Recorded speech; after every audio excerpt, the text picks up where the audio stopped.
Xin chào cả nhà thân yêu. Đây là bản đồ đoạn đường Võ Thị Sáu nha mọi người. Và ngày hôm nay Tiến Vlog sẽ đưa mọi người đi tham quan khám phá đường Võ Thị Sáu ở thành phố Nha Trang, tỉnh Khánh Hòa, để xem con đường Võ Thị Sáu như thế nào nha các bạn. Và mọi người đang theo dõi video của Tiến Vlog. Nếu thấy video của mình hay và thú vị thì các bạn đừng quên cho Tiến Vlog một like, một bình luận, một chia sẻ và một đăng ký kênh của Tiến Vlog để ủng hộ giúp mình nhé. Cảm ơn mọi người rất là nhiều.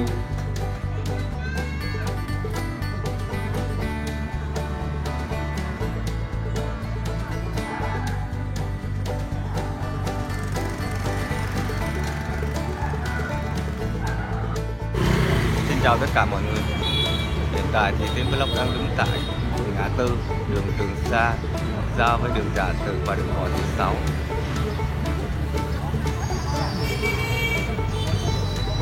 Thì ngày hôm nay Tiến Vlog sẽ gửi đến các bạn con đường Võ Thị Sáu nha mọi người. Con đường Võ Thị Sáu sẽ dẫn thẳng sang đường Trần Phú. Đây, mình sẽ quay xung quanh để cho các bạn xem nhé. Và ngày hôm nay Tiến sẽ đưa mọi người đi tham quan đường Võ Thị Sáu nha mọi người. Let's go. Ở trước mặt các bạn là con đường Võ Thị Sáu nha các bạn. Và đây là chợ Bình Tân, là chợ lớn nhất ở khu vực phía nam của thành phố Nha Trang đây các bạn. Sáng hôm nay thì trời có một chút mưa nhưng bây giờ thì hết rồi. Và hôm nay là ngày Chủ nhật, thành ra là mọi người đi chợ cũng chưa có đông lắm các bạn ạ. Chứ bình thường là giờ này chợ Bình Tân ở khu vực này là bị kẹt đường nha các bạn. Tại vì cái lượng người tham gia giao thông rất là đông, người đi chợ mua sắm đấy các bạn.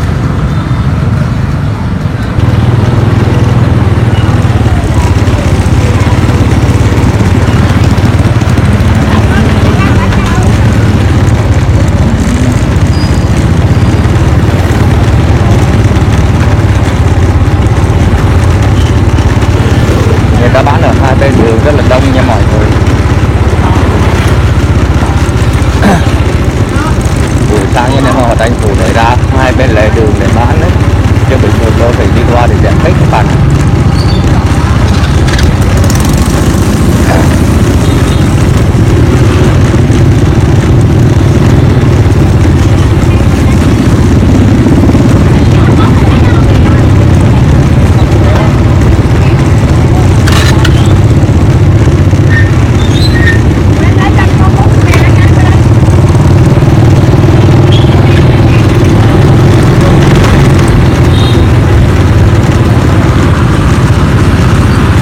Võ Thị Sáu thì đến không biết đi, đến chỉ đi khu vực này có gần dưới này đến chưa đi bao giờ này mọi người.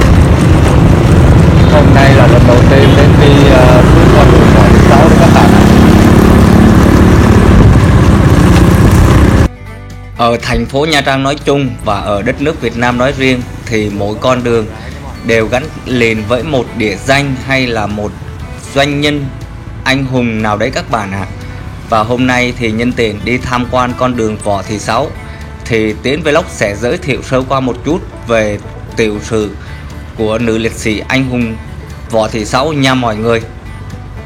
Võ Thị Sáu sinh năm 1933 và mất năm 1952 đấy mọi người, là một nữ du kích trong kháng chiến chống Pháp ở Việt Nam.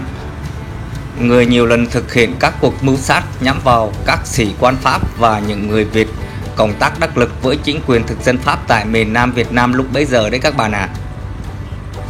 Võ Thị Sáu bị thực dân Pháp bắt được và bị tòa án binh quân đội Pháp xử tử hình lúc cô vừa mới tròn 19 tuổi đấy các bạn. Và chính quyền Việt Nam xem cô như là một biểu tượng liệt nữ anh hùng tiêu biểu trong cuộc kháng chiến chống Pháp và đã truy tặng cho cô danh hiệu là anh hùng lực lượng vũ trang nhân dân vào năm 1993 nha các bạn. Võ Thị Sáu sinh vào năm 1933, là con ông Võ Văn Hợi và bà Nguyễn Thị Đậu. Về nguyên quán, trên bia mộ ghi tại huyện Đất Đỏ, tỉnh Bà Rịa Vũng Tàu. Nhiều tài liệu ghi nguyên quán của cô là ở xã Phước Thọ thuộc tổng Phước Hưng Hạ, tỉnh Bà Rịa, nay thuộc thị trấn Đất Đỏ, huyện Đất Đỏ, tỉnh Bà Rịa Vũng Tàu. Một số tài liệu khác thì lại ghi nguyên quán của cô là ở tại xã Long Mỹ thuộc tổng Phước Hưng Thượng, tỉnh Bà Rịa, nay thuộc xã Long Mỹ, cũng thuộc huyện Đất Đỏ, tỉnh Bà Rịa Vũng Tàu. Cô sinh ra trong một gia đình nghèo, cha làm nghề đánh xe ngựa chở khách thuê đi Long Điền, Phước Hải, mẹ buôn bán bún bì chả tại chợ Đất Đỏ. Từ nhỏ cô đã phải phụ giúp cha mẹ để sinh kế. Năm cô lên 4 tuổi, gia đình cô đã thuê một căn nhà thuộc dãy phố chợ do làng xây dựng để cho thuê mướn. Căn nhà này ngày nay thuộc thị xã Đất Đỏ, được chính quyền Việt Nam cho phục dựng để làm nhà lưu niệm về cô Võ Thị Sáu nhà mọi người. Sau khi tham gia kháng chiến thì vào tháng 2 năm 1949, theo trang thông tin của huyện Đất Đỏ đưa tin, thì trong một chuyến công tác tại Đất Đỏ, cô bị quân Pháp bắt được. Còn ở một số tài liệu khác thì lại ghi cô bị bắt vào tháng 2 năm 1950, sau khi cô và đồng đội dùng lựu đạn tập kích để giết chết cả Phủi và cả Đay là hương chức người Việt cộng tác đắc lực với quân Pháp ở ngay phiên chợ Tết Canh Dần tại chợ Đất Đỏ. Sau khi bị bắt, cô lần lượt bị đưa đi thẩm vấn và giam giữ tại các nhà tù Đất Đỏ.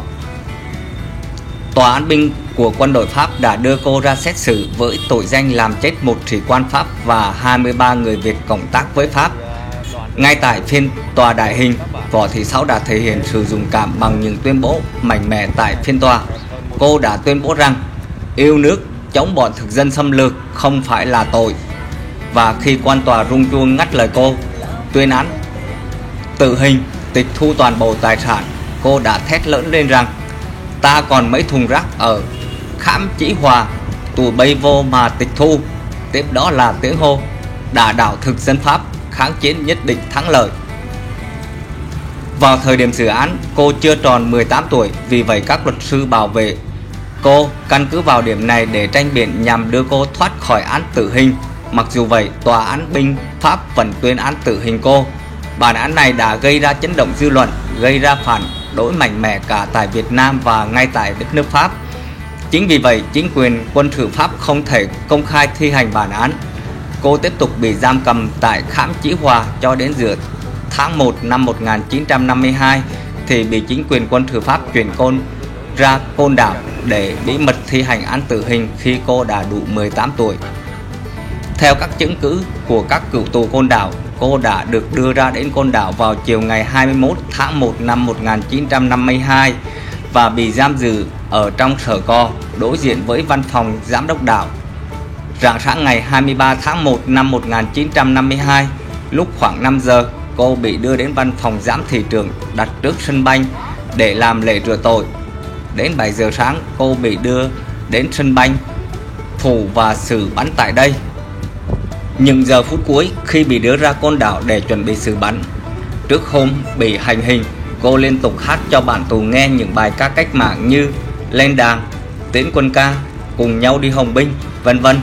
Khi cô biết chuẩn bị đưa ra pháp trường, các bạn tù đã đồng hô vang phản đối xử bắn Võ Thị Sáu, phản đối đả đảo thực dân Pháp. Khi cô Võ Thị Sáu bị giải ra nơi hành hình, các bạn tù đứng dậy cùng hát bài Chiến sĩ Việt Nam để bày tỏ lòng cảm phục, tiếc thương và tiễn đưa người đồng đội ra pháp trường. Khi linh mục làm lễ rửa tội, cô đã từ chối và trả lời: tôi không có tội, chỉ có kẻ sắp hành hình tôi, đây mới có tội. Khi vị linh mục nói: trước khi chết con có điều gì ân hận không, cô đã đáp lời: tôi chỉ ân hận là chưa tiêu diệt hết bọn thực dân cướp nước và lũ tay sai bán nước. Khi đến pháp trường, cô Võ Thị Sáu đã nói: không cần bịt mắt tôi, hãy để cho mắt tôi được nhìn đất nước thân yêu đến giây phút cuối cùng, và tôi có đủ can đảm để nhìn thẳng vào họng súng của các ngươi. Nói xong, Võ Thị Sáu liền hát bài Tiến Quân Ca. Khi lính xử bắn lên đạn, cô ngừng hát và hô vang những lời cuối cùng: đả đảo bọn thực dân Pháp, Việt Nam độc lập muôn năm, Hồ Chủ tịch muôn năm. Hiện nay mộ của cô Võ Thị Sáu được đặt tại nghĩa trang Hàng Dương Côn Đảo, đã được tôn tạo nhiều lần và trở thành một trong những điểm tham quan nổi tiếng nhất ở tại Côn Đảo. Hình tượng nữ anh hùng Võ Thị Sáu cũng được đưa vào bài hát Biết ơn chị Võ Thị Sáu của nhạc sĩ Nguyễn Đức Toàn, sáng tác vào năm 1958. Bộ phim Người con gái Đất Đỏ được trình chiếu năm 1994 tại Việt Nam, được dựa trên những thông tin lịch sử về nữ anh hùng Võ Thị Sáu. Diễn viên đóng vai Võ Thị Sáu là ca sĩ Thanh Thúy, người được cho là đã thể hiện rất thành công hình tượng nhân vật Võ Thị Sáu. Thì đó là một vài nét tiểu sử về nữ anh hùng Võ Thị Sáu mà Tiến Vlog đã tìm hiểu được và chia sẻ đến với tất cả mọi người. Bây giờ thì Tiến Vlog tiếp tục mời tất cả mọi người cùng với Tiến Vlog đi tham quan khám phá con đường Võ Thị Sáu ở tại thành phố Nha Trang, tỉnh Khánh Hòa nha mọi người.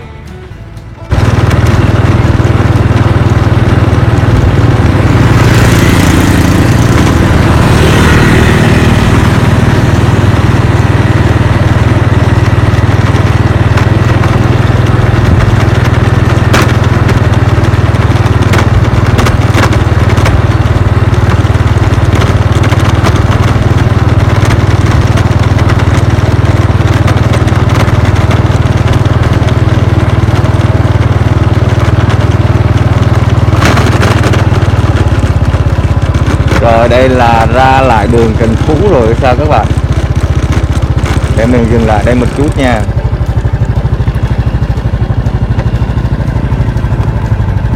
Đứng tại khu vực này mình sẽ quay được từ trên cao xuống nè các bạn. Đây, khung cảnh nhìn từ trên cao xuống. Đây hình như là khu đô thị An Viên thì phải. Tiến cũng không rành khu vực dưới này lắm. Nhớ dưới này là khu đô thị An Viên. Đây này các bạn, khung cảnh rất là đẹp nha. Đứng từ đây mình nhìn sáng sớm.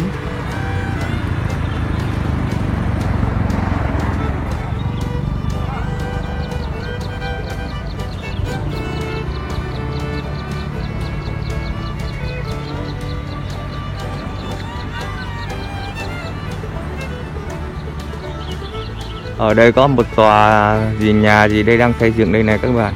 Đấy. Những con đường dưới kia cũng rất là đẹp. Buổi sáng không khí rất là trong lành các bạn ạ. Yên tĩnh.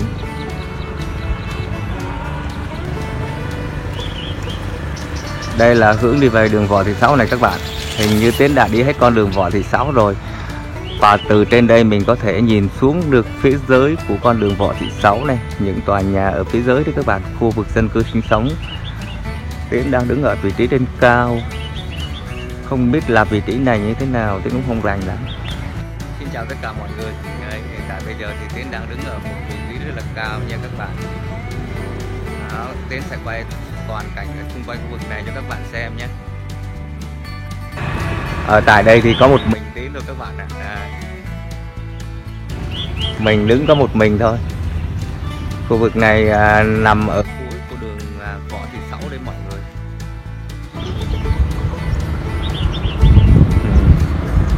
Đằng sau lưng mình là núi Cái Tắc kìa các bạn. Núi. Mà không biết núi gì. Nói thực Tiến cũng không có rành các cái địa phận ở khu vực này cho lắm các bạn.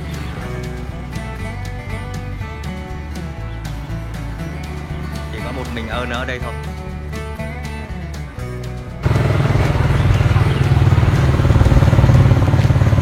Sau lưng là các tòa biệt thự, tòa nhà dân ở rất là nhiều. Còn đây là Tiến đang đứng ở trên vỉa hè của đường Võ Thị Sáu. Nếu mà tính tại vị trí này là đầu đường Võ Thị Sáu nha các bạn.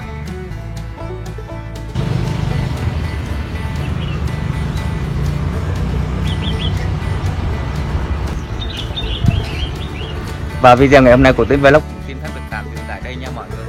Mọi người đang theo dõi video của Tiến Vlog. Nếu thấy video của mình hay và thú vị thì các bạn đừng quên cho Tiến Vlog một like, một bình luận, một chia sẻ và một đăng ký kênh của Tiến Vlog để ủng hộ giúp mình nhé. Cảm ơn mọi người rất là nhiều.